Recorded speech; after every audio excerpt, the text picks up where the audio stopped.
हरे कृष्णा। ओम नमो नारायणाय नमः। ओम श्री तुलसीये नमः। प्रिय भक्त जनों, आज चैत्र मास की पाप मोचनी एकादशी व्रत पारण के दिन सुनिए तुलसी माता और एकादशी माता की कथा। आइए उससे पहले हम सभी श्रद्धा और पूर्ण विश्वास के साथ भगवान श्री हरि विष्णु और तुलसी माता से क्षमा याचना करें। हे करुणा निधान भगवान श्री हरि विष्णु, हे पावन तुलसी माता, आज एकादशी व्रत के पारणा से पूर्व मैं सच्चे हृदय से आपके चरणों में नतमस्तक हूँ। यदि इस व्रत में मुझसे जाने या अनजाने में व्रत नियम, आहार, विचार, वचन या आचरण में कोई त्रुटि, कोई भूल या कोई अपराध हो गया हो, तो हे प्रभु, हे तुलसी माता, उसे मेरे अज्ञान का फल समझकर कृपा करके क्षमा कीजिएगा। हे श्री हरि विष्णु भगवान, मेरी श्रद्धा में कमी हो तो भी आप मेरे भाव को स्वीकार कीजिएगा। हे तुलसी माता, यदि पूजन, अर्पण या सेवा भाव में कोई अशुद्धि हो गई हो तो हे माँ, अपने वात्सल्य से उसे शुद्ध कर दीजिएगा। मैं अब शुद्ध मन, शांत चित्त और पूर्ण श्रद्धा से द्वादशी के दिन व्रत पालना कर रही हूँ। कृपया मेरे इस व्रत को पूर्ण फल प्रदान कीजिएगा। मेरे परिवार, संतान और हम सब के जीवन की सदैव रक्षा और कल्याण करें। आपकी जय हो, जय हो, जय हो। एक समय की बात है, एक साधारण किंतु परम भक्त दंपति वर्षों तक संतान सुख से वंचित रहे। अनेक व्रत, यज्ञ और उपचार करने के बाद भी जब उनकी उम्मीद टूटने लगी, तब एक दिन पत्नी ने श्रद्धा से तुलसी माता का नित्य पूजन और एकादशी माता का व्रत आरंभ किया। वह हर एकादशी को उपवास रखती, तुलसी दल से श्री हरि का पूजन करती और यही प्रार्थना करती कि जो संतान मिले उसकी रक्षा स्वयं ग्यारस माता करें। अनेक वर्षों की तपस्या के बाद उन्हें बहुत कठिनाइयों से संतान की प्राप्ति हुई, किंतु बालक के जन्म के साथ ही रोग और बाधाएं उसे घेरने लगी। तब उस बालक की माँ ने तुलसी माता के चरणों में दीप जलाकर ग्यारस माता का स्मरण किया। उसी रात स्वप्न में एकादशी माता ने दर्शन देकर कहा, यह संतान मेरे व्रत का फल है, अब इसकी रक्षा मैं स्वयं करूंगी। और प्रातः होते ही वह बालक स्वस्थ हो गया। तब से वह परिवार हर एकादशी को तुलसी पूजन करके संतान की रक्षा और कल्याण के लिए ग्यारस माता का व्रत करता रहा और उनके घर में यह विश्वास बन गया कि जो संतान प्रभु की कृपा से मिलती है उसकी ढाल स्वयं ग्यारस माता की करुणा होती है। एक बार एक बूढ़ी माई थी जो प्रत्येक एकादशी को श्रद्धा के साथ तुलसी माता की पूजा करती और एकादशी का उपवास करती। वह नियमित रूप से तुलसी माता को जल से सींचा करती। तुलसी माता में उनकी गहरी श्रद्धा थी। वे जब भी तुलसी जी को सींचती तो सींचते समय तुलसी माता से कहती, हे तुलसी माता, सत्य की दाता, मैं तेरा बिरवा सींचती हूँ, मुझे बहू दे, पीले रंग की धोती दे, मीठा ग्रास दे, बैकुंठ में वास दे, अच्छी मौत दे, चंदन का काट दे, अच्छा राज दे, खाने को दाल भात दे और ग्यारस के दिन श्री कृष्ण जी का कांधा भी दे। बूढ़ी माई की यह बातें सुन सुनकर तुलसी माता सूखने लगी। तुलसी माता को यूं सूखते देखकर भगवान श्री कृष्ण ने पूछा, हे तुलसी, तुम दिन प्रतिदिन क्यों सूखती जा रही हो? तब तुलसी माता ने कहा, बस मेरे मन की मत पूछो प्रभु। भगवान श्री कृष्ण ने कहा, मैं नहीं पूछूंगा तो फिर कौन पूछेगा? तब तुलसी माता कहने लगी, प्रभु, एक बूढ़ी माई आती है और अपनी बात कहकर चली जाती है। मैं उसकी सारी बातें तो पूरी कर दूंगी, लेकिन कृष्ण का कांधा कहाँ से लाऊंगी? भगवान बोले, जब वह मरेगी तो मैं अपने आप ही कांधा देने आ जाऊंगा। तुम बस बूढ़ी माई से यह बात कह देना। इसके कुछ दिनों के बाद वह बूढ़ी माई मर गई।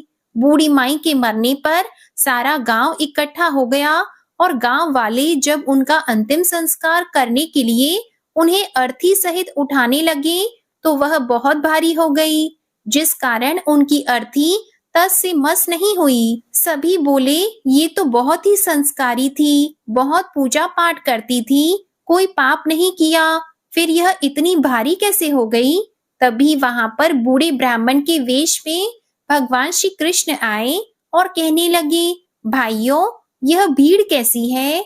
तब गांव वालों ने बताया कि एक बूढ़ी माई मर गई है और वह इतनी पापिन थी कि उसकी तो अर्थी ही नहीं उठ रही, बहुत भारी हो गई है। ब्राह्मण रूपधारी भगवान कृष्ण बोले, मुझे इसके कान में कुछ कहने दो, फिर यह उठ जाएगी। तब गांव वालों के कहने पर भगवान कृष्ण बूढ़ी माई के कान के पास जाकर उसके कान में बोले कि माई तू अपने मन की बात कर ले, पीतांबर की धोती ले, मीठा ग्रास ले, बैकुंठ में वास ले, चटक की चाल ले, चंदन का काठ ले, झालर की झनकार ले, दाल भात का जीवन ले और ले कृष्ण का कंधा भी ले। अब तो भगवान की ये सभी बातें सुनकर बूढ़ी माई तुरंत हल्की हो गई और फिर भगवान स्वयं उन्हें अपने कंधे पर ले गए। इस तरह बूढ़ी माई को मुक्ति मिल गई और वह बैकुंठ को चली गई। हे तुलसी माता, जैसे आपने उन बूढ़ी माई की मुक्ति की वैसे ही सभी की करना। जैसे भगवान ने उन्हें कांधा दिया वैसे ही हमें भी देना। प्रेम से सभी मिलकर बोलिए श्री कृष्ण भगवान की जय, तुलसी माता की जय। आइए सुनते हैं 11 माता की कथा। एकादशी भगवान श्री हरि विष्णु की साक्षात शक्ति है। जिस शक्ति ने उस असुर का वध किया जिससे भगवान भी जीत पाने में असमर्थ थे, उस शक्ति के आगे भला मनुष्य के पाप रूपी असुर कैसे टिक सकते हैं। जिस शक्ति ने देवताओं के कष्ट को हरकर उन्हें सुख दिया, वह प्राणी मात्र को क्या नहीं दे सकती। सुख, समृद्धि, शांति और मोक्ष समस्त सुख सहज ही प्राप्त हो जाते हैं।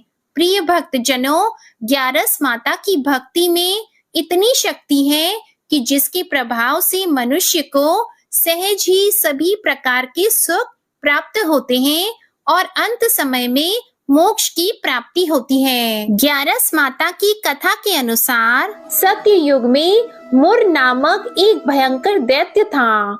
वह बड़ा बलशाली और भयानक था।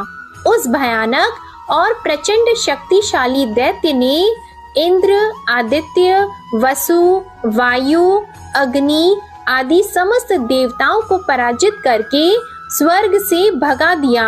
तब इंद्र सहित सब देवताओं ने भयभीत होकर भगवान उमापति भोले शंकर को अपने दुखों का कारण और उस भयानक दैत्य का वृतांत सुनाया। देवता हाथ जोड़कर बोले, हे कैलाशवासी अविनाशी, मूर दैत्य के भय से भयभीत होकर समस्त देवी देवता बेचैन हुए मृत्यु लोक में मारे मारे फिर रहे हैं। समस्त सुर समाज को बेचैन देखकर और उनकी अनन्य विनय सुनकर भगवान भोले भंडारी बोले, हे देवताओं, तीनों लोकों के स्वामी और भक्तों के समस्त दुखों का विनाश करने वाले भगवान विष्णु की शरण में जाओ। वे ही तुम्हारे इस महान कष्ट का निवारण करेंगे। भगवान शिव जी की यह बात सुनकर इंद्र आदि समस्त देवता एकत्रित होकर क्षीर सागर, जहाँ शेष नाग की शैया पर भगवान कमलापति शयन कर रहे थे, वहां जा पहुँचे। वहां पहुंचकर भगवान विष्णु को सोते हुए देखकर सभी देवता हाथ जोड़कर और नतमस्तक होकर स्तुति तथा विनती करने लगे। देवताओं ने कहा, हे शंख, चक्र, गदा, पद्मा तथा वन मालाओं से अलंकृत देवादिदेव, हे देवताओं द्वारा स्तुति करने योग्य आपको कोटि कोटि प्रणाम है। हे सुर, नर, मुनि जन की रक्षा करने वाली महाप्रभु, आपको बारंबार नमस्कार है। हे दया के धाम प्रभु, आप हमारी रक्षा कीजिए। दैत्यों से भयभीत होकर हम आपकी शरण आए हैं। आप ही इस समस्त ब्रह्मांड के कर्ता, धर्ता और माता पिता हैं। आप ही उत्पत्ति और पालन करता तथा संहार करने वाले और सबको शांति प्रदान करने वाले हैं। आकाश और पाताल भी आप ही हैं। आप ही हम सबके पितामह, सूर्य, चंद्र, अग्नि, वायु, ब्रह्मा, हव्य, कव्य, मंत्र, तंत्र, यज्ञमान, यज्ञ कर्मकर्ता और भोक्ता भी आप ही हैं। आप सर्वव्यापक हैं। आपके अतिरिक्त चर अचर कुछ भी नहीं है। हे महाप्रभु, दैत्य मूर ने हमें पराजित करके स्वर्ग से भगा दिया। हम सब देवता इधर उधर मारे मारे फिर रहे हैं। सो हे मधुसूदन, आप उन दैत्यों से हम सबकी रक्षा कीजिए, रक्षा कीजिए। देवताओं की यह विनती सुनकर भगवान कमलापति बोले, हे सुरों, ऐसा मायावी दैत्य कौन है? उसमें ऐसा कितना बल है? वह किसके आश्रय है तथा वह कहाँ रहता है? यह सब मुझसे कहो। भगवान विष्णु की यह बात सुनकर देवराज इंद्र बोले, हे प्रभु, प्राचीन काल में नाड़ी जंद नाम का एक राक्षस था। उसी का पुत्र महाबलशाली, महापराक्रमी, विश्व विख्यात मुर नाम का दैत्य है। वह चंद्रावती नामक नगरी में रहता है। उस महाअसुर ने समस्त देवताओं को स्वर्ग से निकाल के अपना अधिकार कर लिया है। वह स्वयं इंद्र, अग्नि, वरुण, कुबेर, यम आदि सबके स्थान पर अपना आधिपत्य जमाकर और स्वयं सूर्य बनकर प्रकाश करता है। हे असुर निकंदन, उस दैत्य का संहार करके हम सब देवताओं की रक्षा कीजिए। हम सब आपकी शरण हैं। इंद्र के ये वचन सुनकर भगवान कमलापति बोले, हे देवताओं, तुम घबराओ मत। मैं शीघ्र ही तुम्हारे शत्रु का संहार करूंगा। तुम सब अब चंद्रावती नगर को चलो। समस्त देवताओं सहित भगवान विष्णु भी चंद्रावती नगर को चल दिए। उस समय दैत्यराज मुर दैत्य सेना सहित युद्ध भूमि में बड़े अभिमान से गरज रहा था। उस महादैत्य की घोर गर्जना को सुनकर सब देवता भयभीत होकर चारों दिशाओं में भाग खड़े हुए। यह देखकर स्वयं भगवान विष्णु रणभूमि में पहुंच गए। भगवान कमलापति को रणभूमि में देखकर दैत्य दल ने नाना प्रकार के अस्त्र शस्त्रों से भगवान विष्णु पर प्रहार किया। भगवान ने यह देखकर अपने तीखे बाण छोड़े, जो नागों की तरह से लहराते हुए जाकर दैत्यों के अंगों को बींधने लगे। सभी दैत्य उनके हाथों से मारे गए। केवल दैत्यराज मुर ही जीवित बचा था। दैत्यराज मुर अविचल भाव से भगवान के साथ युद्ध करता रहा। यह देखकर सुर समाज अत्यंत बेचैन होने लगा। भगवान जो भी तीक्ष्ण बाण उसके शरीर में मारते, वे उसके अंगों में पुष्पों के समान लगते थे। शस्त्रों से उस महादैत्य का शरीर छिन्न भिन्न हो गया, परंतु वह फिर भी युद्ध करता रहा। इसके बाद भगवान और दैत्य का मल्ल युद्ध होने लगा। इस प्रकार 10,000 वर्ष तक दोनों का युद्ध हुआ, परंतु वह महाबली दैत्य फिर भी पराजित नहीं हुआ। तब भगवान उस मुर दैत्य से लड़ते लड़ते थक गए और बद्रिकाश्रम को चले गए। वहां पर हेमवती नाम की एक सुंदर गुफा थी। विष्णु भगवान उस गुफा में विश्राम करने लगे। वह गुफा 12 योजन लंबी और उसका एक ही द्वार था। दैत्यराज मुर भी भगवान का पीछा करते हुए उस गुफा में पहुंच गया। वह दैत्य भगवान विष्णु को सोया देखकर उन्हें मारने के लिए उद्यत हुआ। वह अभी मारने का प्रयत्न कर ही रहा था कि उसी क्षण विष्णु भगवान के शरीर से एक अति तेजस्वी तथा अत्यंत प्रभावशाली कन्या अस्त्र शस्त्र धारण किए हुए उत्पन्न हुई। उस कन्या के बल पराक्रम को देखकर आश्चर्यचकित हुआ मुर उसके साथ युद्ध करने लगा। उस कन्या के युद्ध कौशल, पराक्रम तथा वीरता को देखकर दैत्य ने विचार किया कि इस कन्या को इतना भयानक युद्ध करना किसने सिखाया है। यह तो बड़ा भयंकर युद्ध करती है। वह अभी विचार कर ही रहा था कि उस प्रभावशाली देवी ने एक ऐसा बाण मारा कि दैत्यराज का रथ टूटकर चूर-चूर हो गया। देवी ने उसके अस्त्र शस्त्रों को काटकर टुकड़े टुकड़े कर दिए। अब वह भयानक दैत्यराज मल्ल युद्ध करने लगा, परंतु देवी ने धक्का मारकर उसे मूर्छित कर दिया। जब वह दैत्य मूर्छा से जागा तो उस कन्या ने उसका सिर काट डाला। इस प्रकार वह दैत्य तो पृथ्वी पर गिरकर मृत्यु को प्राप्त हुआ और बाकी दैत्य भयभीत होकर पाताल लोक को भाग गए। जब भगवान विष्णु की निद्रा टूटी तो उन्होंने मूढ़ दैत्य के कटे हुए सिर तथा दोनों हाथ जोड़कर खड़ी हुई एक कन्या को देखा। भगवान उस कन्या से पूछने लगे, हे देवी, जिस दैत्य के भय से इंद्र आदि सब देवता भयभीत होकर स्वर्ग को छोड़कर भाग गए थे, उसको किसने मारा है? वह कन्या कहने लगी, भगवान, जब आप निद्रा में थे तब यह दैत्य आपको मारने के लिए उद्यत हुआ था। उस समय आपके शरीर से उत्पन्न होकर मैंने इस दैत्य का वध किया है। यह सुनकर भगवान बोले, हे देवी, तुमने इस दैत्य को मारकर देवताओं का महान उपकार किया है, अतः तुम इच्छा अनुसार वर मांगो। तब वह देवी बोली, भगवान, यदि आप मुझे वरदान देना ही चाहते हैं तो यह दीजिए कि जो मेरा व्रत करे उसके सब पाप नष्ट हो जाएं और वह अंत में मोक्ष को प्राप्त हो। रात्रि को भोजन करने वाले को आधा फल और एक बार भोजन करे उसको भी आधा फल प्राप्त हो। जो मनुष्य भक्ति पूर्वक मेरे व्रत को करे वह निश्चय ही आपके लोक को प्राप्त हो। जो कोई मेरे व्रत में एक बार भी भोजन न करे उसको धर्म, धन और मुक्ति प्राप्त हो। भगवान ने कहा, हे कल्याणी, ऐसा ही होगा।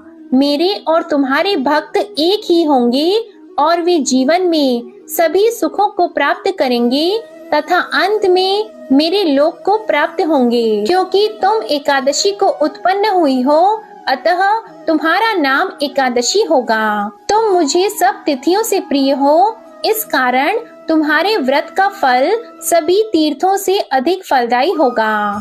भगवान के ऐसे उत्तम वचनों को सुनकर वह देवी अत्यंत प्रसन्न हुई। ऐसा कहकर भगवान श्री हरि विष्णु उसी स्थान पर अंतर ध्यान हो गए। तो सभी प्रेम से बोलिए, एकादशी माता और विष्णु भगवान की जय। एक बार की बात है, भगवान श्री राम और माता सीता जी अपने 14 वर्ष के वनवास के दौरान चित्रकूट में आराम कर रहे थे। तब तुलसी माता से मिलने वाले पुण्य फलों के बारे में वे आपस में बात कर रहे थे।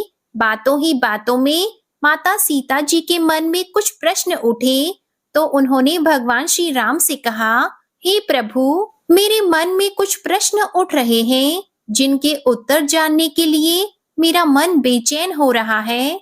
तब भगवान श्री राम ने कहा, हे देवी, आपके मन में भला कौन से प्रश्न उठ रहे हैं? आप जल्दी बताइए, मैं आपके सभी प्रश्नों के उत्तर और उनका रहस्य भी जरूर बताऊंगा। तब माता सीता जी ने कहा, हे प्रभु, तुलसी को जल कैसे देना चाहिए और तुलसी को जल देने की सर्वोत्तम विधि कौन सी है? तुलसी को जल देने का मंत्र कौन सा है?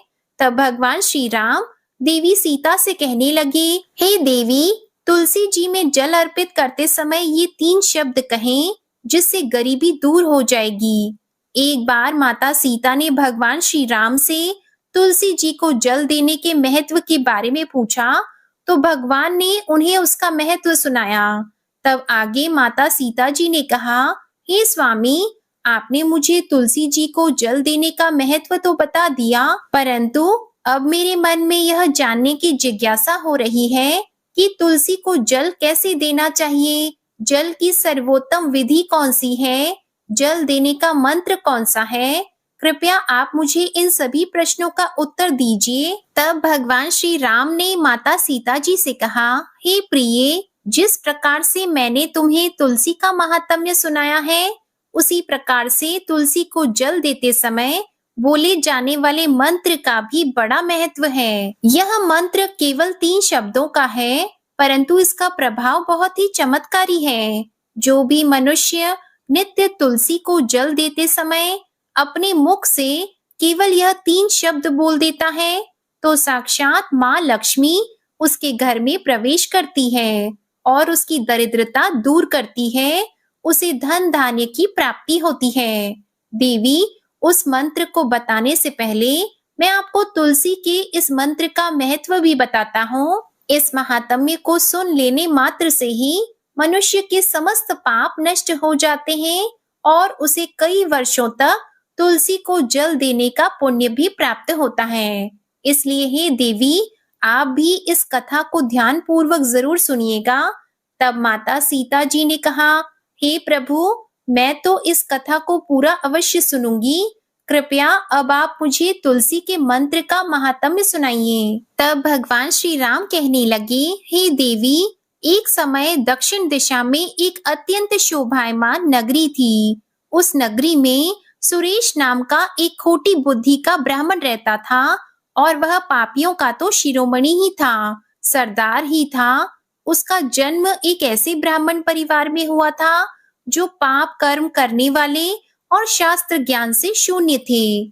वह जन्म से तो ब्राह्मण था, लेकिन कर्म से वह अत्यंत दुराचारी था। वह ना तो पूजा पाठ करता, ना अतिथियों का सत्कार करता और यहाँ तक कि अपने द्वार पर आए हुए अतिथियों को बिना कुछ दान दिए ही निर्दयता पूर्वक भगा दिया करता था। वह सदैव ही पराई स्त्रियों में आसक्त रहता और उसे मदिरा पान करने की भी बुरी लत थी। साथ ही वह मांस भी खाता था।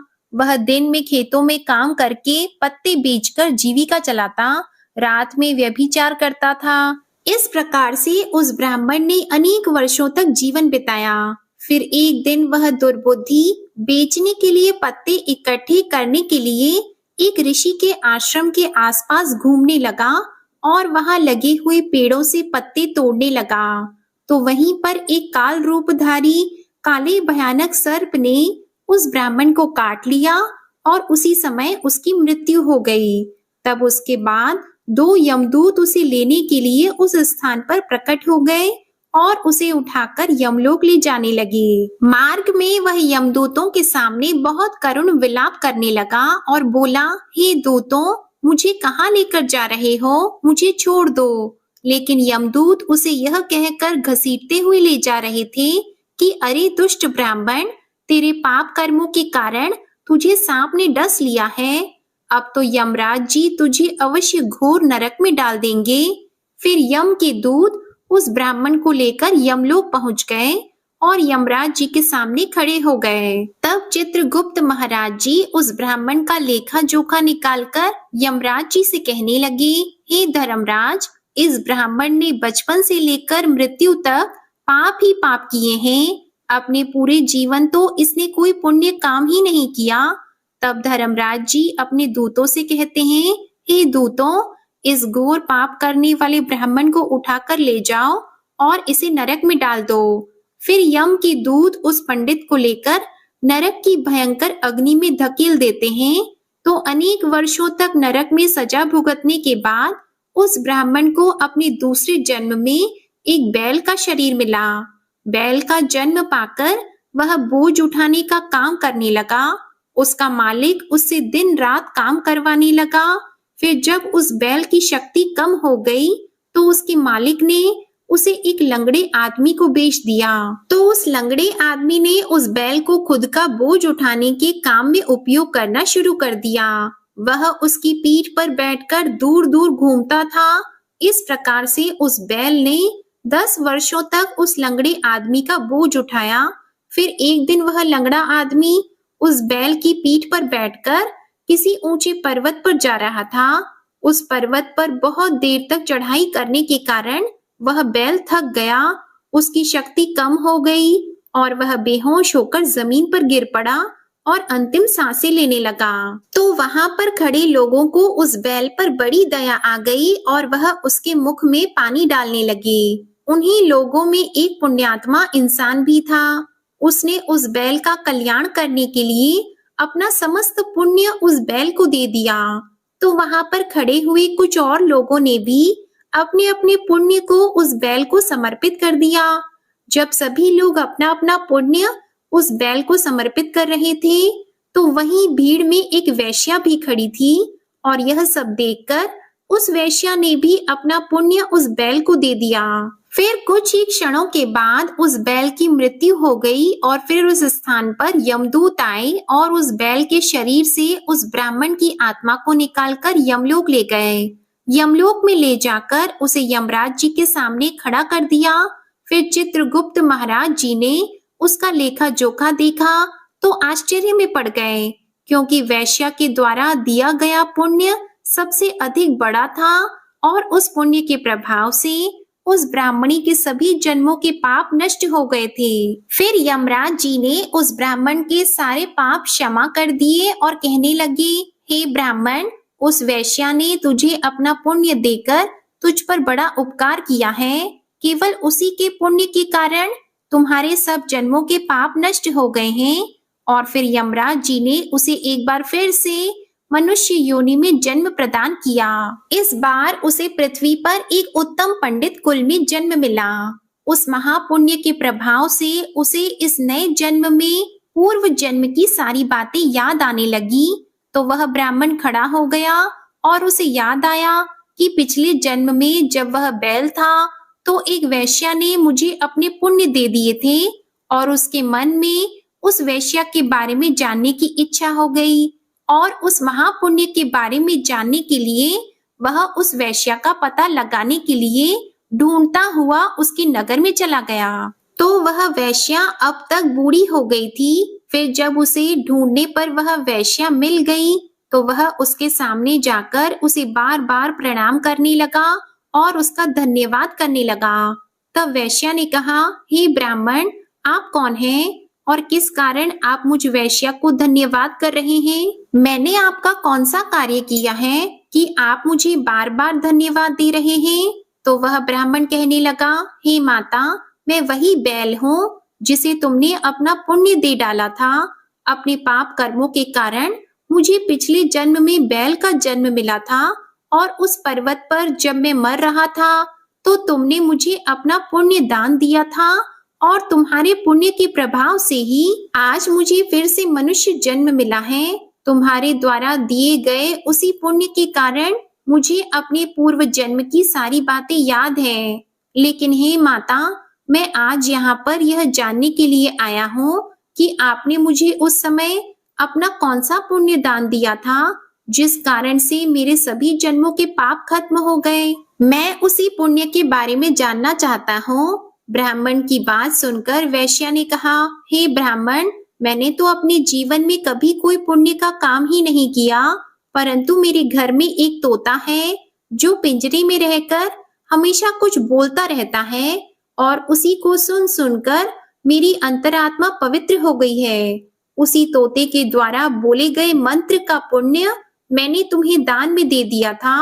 फिर वह वेश्या और पंडित उस तोते के पास गए। तब वहां जाकर ब्राह्मण ने उस तोते से पूछा, हे तोते, तुम कौन सा मंत्र बोलते रहते हो जिससे हमारे जीवन का उद्धार हुआ है? यह मंत्र तुम्हें किसने सिखाया और इस मंत्र का क्या अर्थ होता है? तब उस तोते ने अपने पूर्व जन्म का वृतांत सुनाना आरंभ किया। वह तोता कहने लगा, हे ब्राह्मण, पिछले जन्म में मैं एक पंडित था। मैं अपने ज्ञान के अंधकार में अंधा हो गया था। मैं कभी गुरुजनों का आदर नहीं किया करता था, सदैव ही उनका अपमान किया करता था। मुझे अपने ज्ञान पर इतना ज्यादा गर्व हो गया था जिस कारण से मेरे अंदर क्रोध और अधिक बढ़ गया था और मारे क्रोध के मैं सभी से द्वेष करने लगा। अन्य मनुष्यों को मैं तुच्छ समझने लगा और विद्वानों का तो भरी सभा में ही अपमान करने लगा था। फिर समय बीतने पर मेरी मृत्यु हुई तो मुझे यमलोक ले जाया गया। पूज्य जनों और गुरुजनों का अपमान करने के कारण मुझे तोते के कुल में डाल दिया गया और मेरा जन्म एक तोते के रूप में हो गया। मेरे पाप कर्मों के कारण छोटी अवस्था में ही मेरे माता पिता से वियोग हो गया।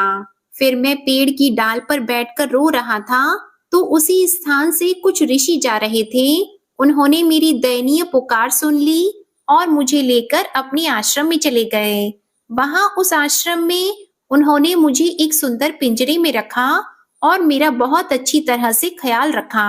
वह मुझे रोज भोजन दिया करते थे, पढ़ाते थे। उस स्थान पर बहुत सारे ऋषि मुनि और उनकी स्त्रियां और बालक सभी रोज तुलसी के पौधे को जल देते थे और तुलसी के सामने एक मंत्र का जाप किया करते थे। उन्हीं के मुख से बार बार उस मंत्र को सुनकर मैंने उसे रट लिया और तब से मैं उस मंत्र को जान गया हूँ और वही मंत्र मैं दिन रात बोलता रहता हूँ। उस मंत्र के प्रभाव से मेरी कभी मृत्यु नहीं हुई और मेरी आयु आज 100 वर्ष की हो गई है। मैं इतने वर्षों तक जीवित रहा। फिर एक रात को एक चोर उस स्थान पर आ गया और उसने मुझे वहां से चुरा लिया। फिर इस वेश्या ने मुझे उस चोर से खरीद लिया और इस वेश्या के घर पर आने के बाद भी मैं उस मंत्र को बोलता रहता हूँ, जिसे सुनकर इस वेश्या का मन भी पवित्र हो गया है और इसने वेश्या का काम छोड़कर भगवान श्री हरि का भजन कीर्तन करना प्रारंभ कर दिया है और भगवान की भक्ति करना भी प्रारंभ कर दिया है और उसी मंत्र के प्रभाव से इस वेश्या की आत्मा भी पवित्र हो गई है। हे ब्राह्मण, उस मंत्र के पुण्य से अब आप भी मुक्त हो गए हैं। इस प्रकार से तोते ने उस ब्राह्मण को और वेश्या को सारा वृतांत सुना दिया, जिसे सुनकर वह पंडित और वेश्या दोनों ही अत्यंत प्रसन्न हुए और फिर वे दोनों ही रोज तुलसी को जल देकर उस मंत्र का जाप भी करने लगे। फिर वह तोता, वेश्या और वह ब्राह्मण तीनों उस मंत्र के प्रभाव से दिव्य विमानों में बैठकर भगवान श्री हरि विष्णु के लोक को चले गए। यह सारा वृतांत सुनाकर भगवान श्री राम कहते हैं, हे देवी, देखा आपने, केवल तुलसी के इस मंत्र के प्रभाव से ही तोते, उस वेश्या और उस पंडित के सभी पाप नष्ट हो गए। इसलिए सभी मनुष्य रोज तुलसी को जल देते समय एक मंत्र का उच्चारण अवश्य करें। हे देवी, वह मंत्र इस प्रकार है जिसे आप भी ध्यान से सुनिए। ओम श्री हरि प्रिया नमः, ओम श्री हरि प्रिया नमः, ओम श्री हरि प्रिया नमः। जो भी स्त्री नित्य तुलसी के समक्ष इस मंत्र का उच्चारण करेगी वह सौभाग्यशाली बनेगी। जो भी पुरुष तुलसी के सामने इस मंत्र का उच्चारण करेंगे उसे अपार धन की प्राप्ति होगी। जिस घर के सामने नित्य तुलसी की पूजा की जाएगी उस घर में साक्षात माँ लक्ष्मी का वास होगा। तुलसी जी का यह मंत्र राज कल्पतरु है। यह समस्त फलों को प्रदान करने वाला है। इसलिए जो भी तुलसी के सामने इस मंत्र का उच्चारण करेगा उसे संपूर्ण सिद्धियां प्राप्त होंगी। स्त्रियों को सदैव ही स्नान करके अपने बाल बांधकर मांग में सिंदूर भरकर नित्य तुलसी को जल देकर इस मंत्र का उच्चारण करना चाहिए। रोज तुलसी के पौधे की परिक्रमा करने के साथ ही सभी पाप नष्ट हो जाते हैं। रोज शाम के समय तुलसी के पास दीपक जलाएं और तुलसी के पास बैठकर भगवान विष्णु की आराधना करें। तुलसी के पास दीपक जलाने से मनुष्य को धन धान्य की प्राप्ति होती है। हजारों अमृत के घड़ों से नहाने पर भी श्री हरि को इतनी तृप्ति नहीं मिलती जितनी मनुष्य के द्वारा तुलसी का एकमात्र एक पत्ता चढ़ाने से ही हो जाती है। 1000 गायों के दान से मनुष्य जो फल प्राप्त करता है वही फल तुलसी के पत्ते के दान से पा लेता है। तो इस प्रकार भगवान श्री राम ने माता सीता जी को तुलसी जी का महात्म्य सुनाया। तो ये थी तुलसी माता की कथा।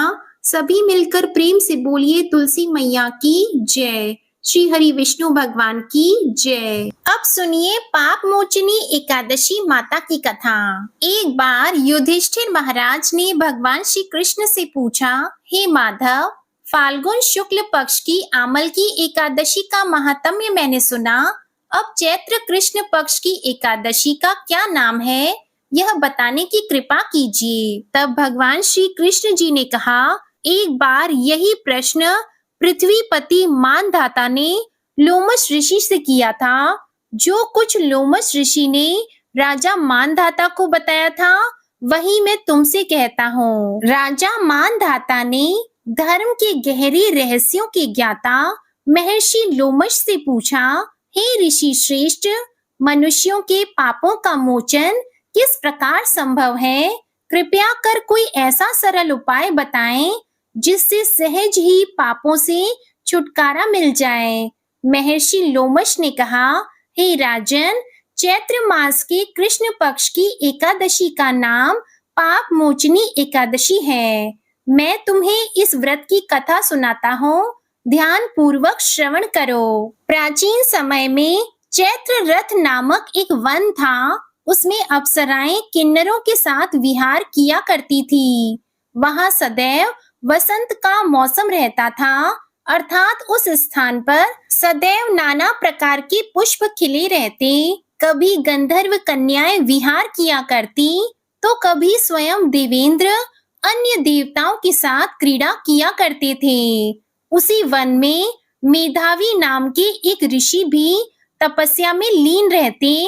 वे भगवान शिव के अनन्य भक्त थे। एक दिन मंजू घोषा नामक एक अप्सरा ने उनको मोहित कर उनकी निकटता का लाभ उठाने की चेष्टा की। इसलिए वह कुछ दूरी पर बैठकर वीणा बजाकर मधुर स्वर में गाने लगी। उसी समय शिव भक्त महर्षि मेधावी को कामदेव भी जीतने का प्रयास करने लगे। कामदेव ने उस सुंदर अप्सरा के भ्रू का धनुष बनाया, कटाक्ष को उसकी प्रत्यंचा बनाई और उसके नेत्रों को मंजू घोषा अप्सरा का सेनापति बनाया।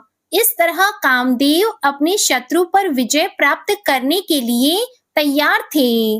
उस समय महर्षि मेधावी भी युवावस्था में थे और काफी हृष्ट पुष्ट थे। उन्होंने यज्ञोपवीत तथा दंड धारण कर रखा था।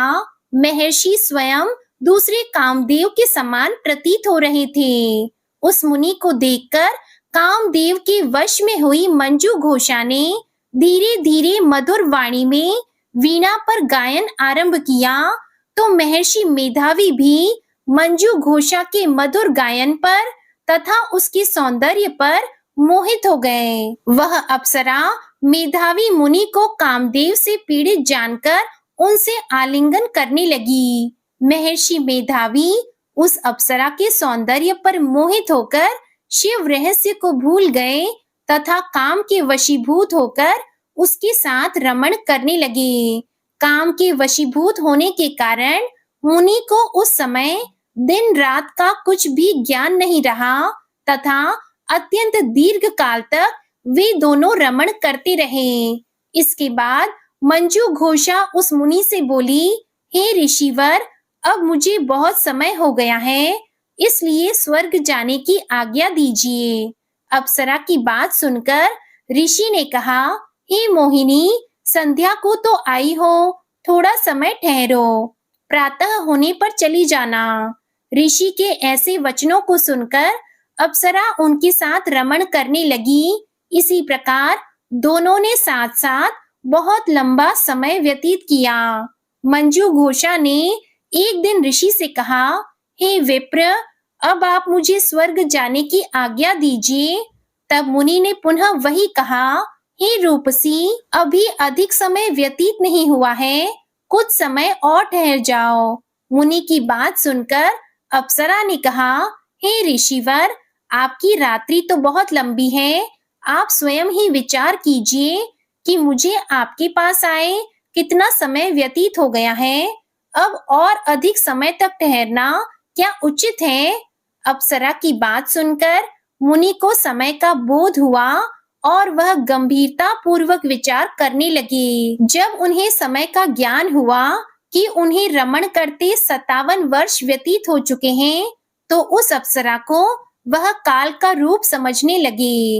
इतना अधिक समय भोग विलास में व्यर्थ चला जाने पर उन्हें बड़ा क्रोध आया। अब वह भयंकर क्रोध में जलते हुए उस तप नाश करने वाली अप्सरा की तरफ भ्रिकुटी तानकर देखने लगे। क्रोध से उनके अधर कंपित होने लगे तथा इंद्रियां अनियंत्रित होने लगी। क्रोध से थरथराए स्वर में मुनि ने उस अप्सरा से कहा, मेरे तप को नष्ट करने वाली दुष्टा, तू महापापिन है और बहुत ही दुराचारिणी है। तुझ पर धिक्कार है, तत्क्षण तू मेरे श्राप से पिशाचिनी बन जा। मुनि के क्रोध युक्त श्राप से वह अप्सरा पिशाचिनी बन गई।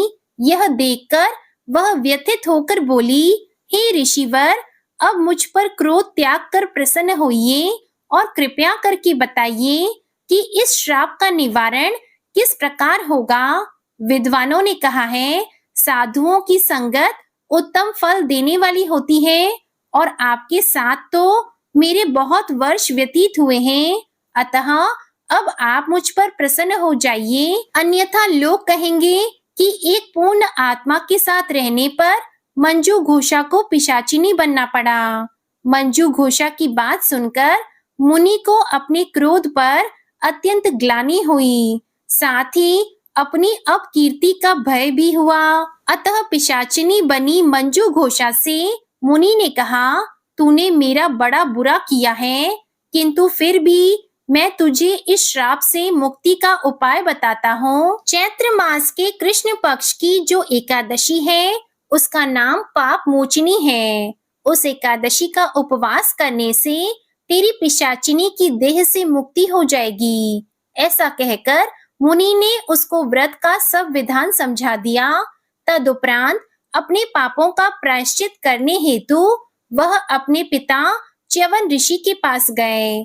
च्यवन ऋषि ने अपने पुत्र मेधावी को देखकर कहा, हे पुत्र, ऐसा क्या किया है तूने कि तेरे सभी तप नष्ट हो गए हैं, जिससे तुम्हारा समस्त तेज मलिन हो गया है। मेधावी मुनि ने लज्जा से अपना सिर झुकाकर कहा, पिताश्री, मैंने एक अप्सरा से रमण करके बहुत बड़ा पाप किया है। इसी पाप के कारण संभवतः मेरा सारा तेज और मेरे तप नष्ट हो गए हैं।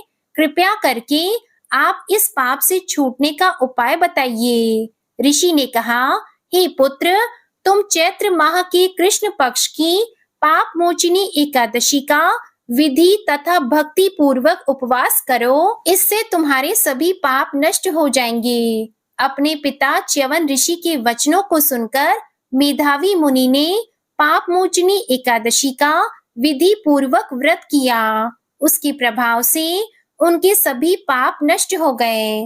मंजू घोषा अप्सरा भी पाप मोचनी एकादशी का उपवास करने से पिशाचिनी की देह से छूट गई और पुनः अपना सुंदर रूप धारण करके स्वर्ग लोक को चली गई। लोमश मुनि ने कहा, हे राजन, इस पाप मोचनी एकादशी के प्रभाव से समस्त पाप नष्ट हो जाते हैं। इस एकादशी की कथा के श्रवण और पठन से 1 सहस्त्र यानी कि 1000 गौ दान करने का फल प्राप्त होता है। इस उपवास को करने से ब्रह्म हत्या, स्वर्ण की चोरी, मधुपान तथा अगम्य गमन करना आदि भयंकर पाप भी नष्ट हो जाते हैं तथा अंत में स्वर्ग लोक की प्राप्ति होती है। प्रेम से बोलिए भगवान श्री लक्ष्मी नारायण जी की जय। बोलिए तुलसी शालिग्राम जी की जय।